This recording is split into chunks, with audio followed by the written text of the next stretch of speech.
Hey Pokemon fans, thanks so much for tuning in and press pause, but you need to brace yourself because today's episode we're going to talk about why Digimon is better than Pokemon, and we have all the reasons why. So let's go.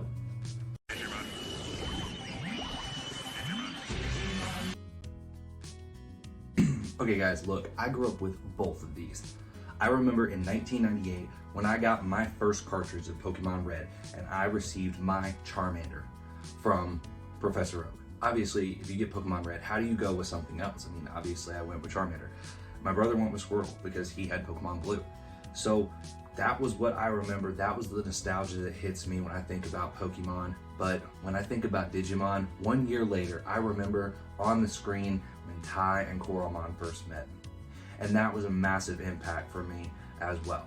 You know, objectively, what we're gonna say and what we're gonna look at here is Digimon does things that Pokemon just can't do. And today, we're explaining the ways that Digimon is better than Pokemon. If you want to evolve your YouTube viewing to the next level, hit that like button, subscribe to the channel, and warp Digivolve with us as we talk about more deep dives here on the channel.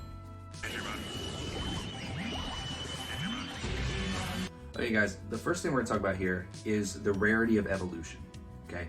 And what we mean here is, you know, Pokemon evolution, yeah, sure, level up a few levels and boom, there you go. You have a Charizard or you have a Blastoise, you know, great.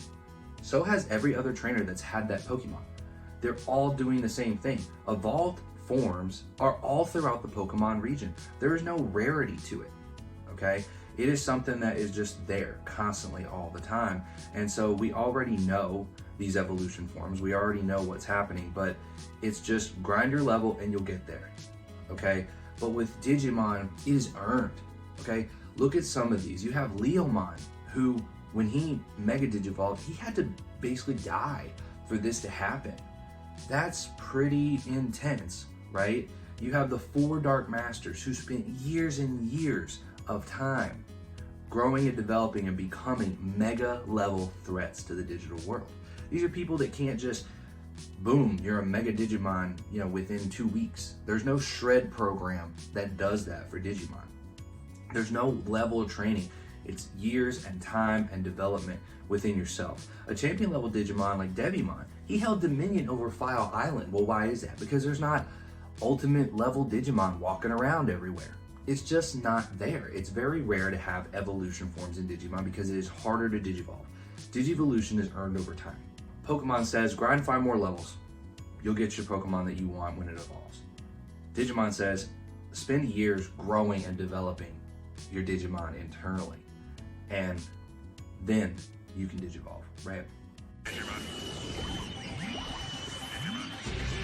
Number 2, we're talking about the importance of the human partners, okay?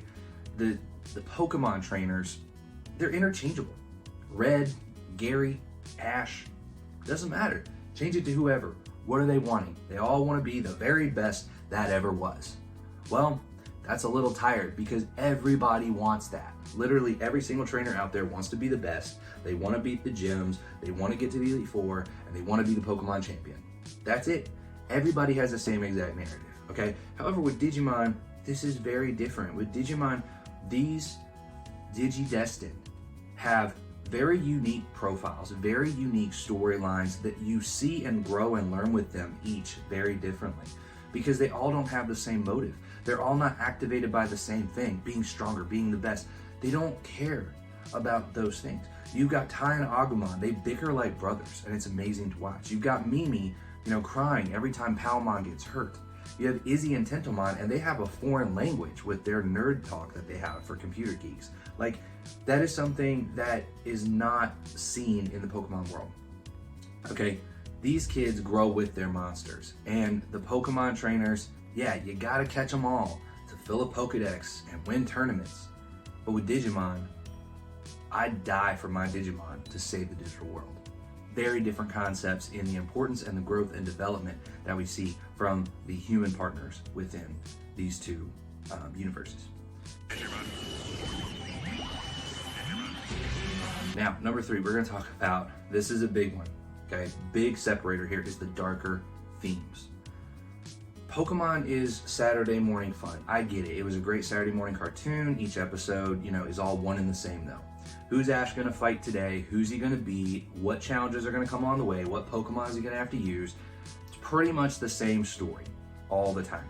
You don't have to watch previous episodes to enjoy the new ones that are coming out, okay? The children have to face some darker designs in Digimon though, okay?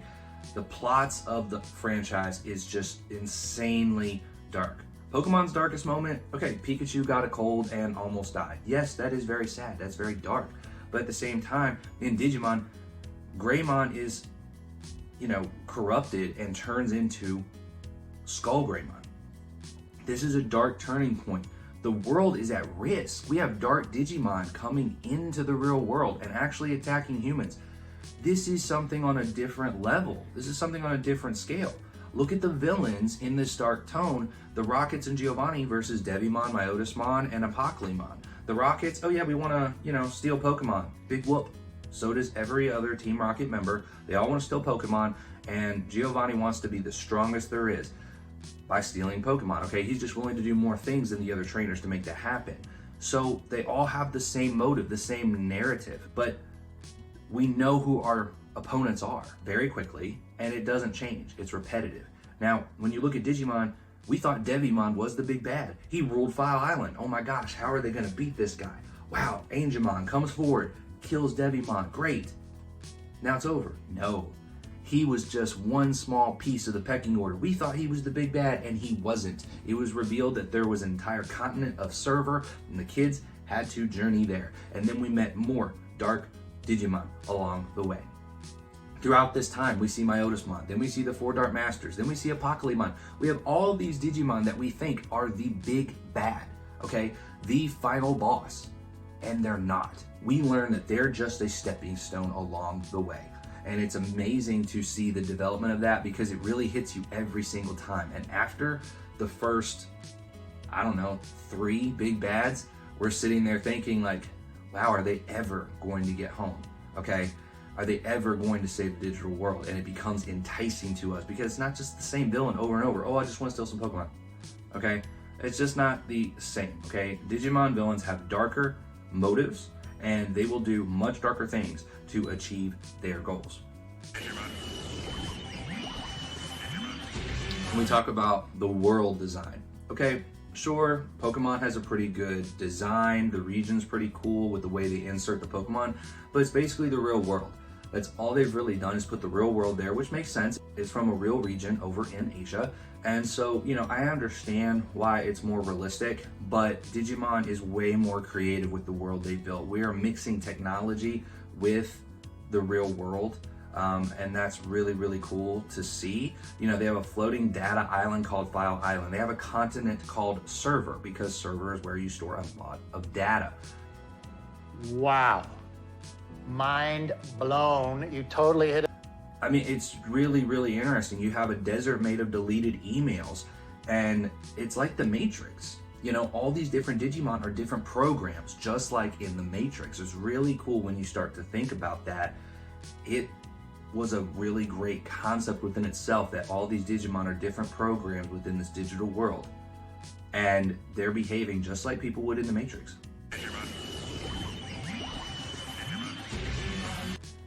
All right, number 5. This is going to be the last one, the big one that we talk about here. And this is going to be the plot, okay? Again, we've already talked about it a little bit with Pokemon. It is just dry. Okay, he's going to battle every gym. He's going to face challenges. He's going to get to the Elite Four. He's going to win. We know what the goal is, okay? In Digimon, at first, these kids end up on this island. We think, okay, they want to get home. They're going to get home. How's that going to happen? But then it turns. It's not they want to get home. It's not homeward bound anymore. This is the Digidestined learn to love their Digimon, and they learn they need to save File Island, so they save it from Devimon. Then they realize the digital world is at stake, and they have to save the digital world. Then they realize the real world is at stake, and they have to save the world. They're not worried about going home. Tai literally decides to go back to the digital world and leave home to go save his Digimon and the digital world. I mean, this is just insane. You know, just the growth that we see from this in the plot development is on a much bigger scale, and it's more captivating. Okay, we don't see these things coming. It grows with us as we watch the show. Okay, Digimon villains have darker motives, as we talked about, and will do much darker things to achieve their goals. We have talked about this, and when you have them on a real world scale coming in and are going to be doing these things to destroy the real world, that's on a different level. Because do we see humans get attacked by Pokemon in Pokemon? Besides Ash's Charizard breathing fire on him every now and then, no. It's not a real threat for Pokemon to really be threatening humans. It just doesn't happen. Now with Digimon, it does.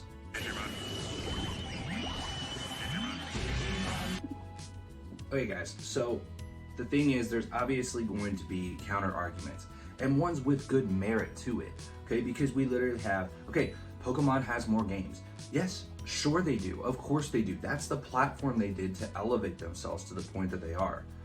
That's absolutely true. Not gonna discount that. Pokemon is for kids. Yes, it is. It is for kids. That's what we're talking about here, how Digimon is for a deeper level of understanding and deeper level of emotions and learning and growing into what you should become as an adult, learning the virtues of these kids throughout the show. So obviously, yes, Pokemon is for kids, but as kids get older and more mature, they should be watching Digimon and learning how to master all the virtues of the Digi-Destiny, which I think is a really cool concept for kids. That was big for me. Okay, and Digimon died.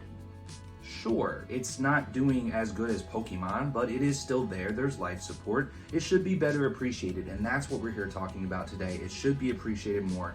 If you guys haven't given it a chance, please give it a chance. So here's the truth, guys. Pokemon is the king of casual fun. Okay, absolutely, no questions asked. That's true. But Digimon is the emperor of emotional storytelling. They did such a wonderful job. And you know what? You can love both.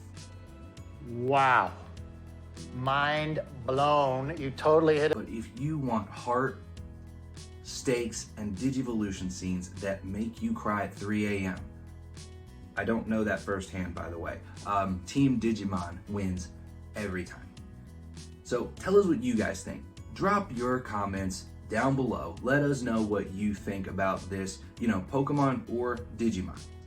Smash the like button if Digimon deserves a comeback and to be appreciated more. Subscribe for more hot takes here on the channel. And if you're still Team Pokemon, I'll see you in the digital world. What is this?